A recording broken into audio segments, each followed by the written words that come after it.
recently on HEF Podcast.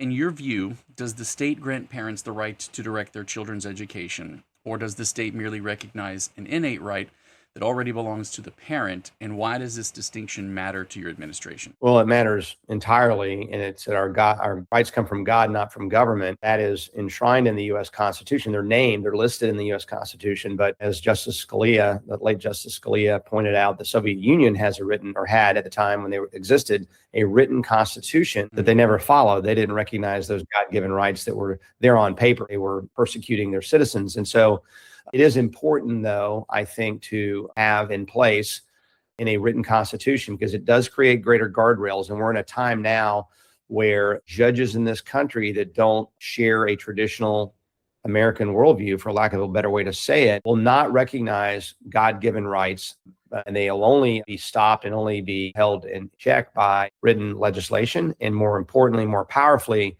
a written constitution, which of course trumps those legislative issues. And so that's an important theme will point out during the discussion, because I think we need something like that. Never miss an episode of the HEF Podcast. We go live every Monday at noon on Facebook at FLHEF 1985. You can find playback on YouTube, Rumble, Spotify, and Apple.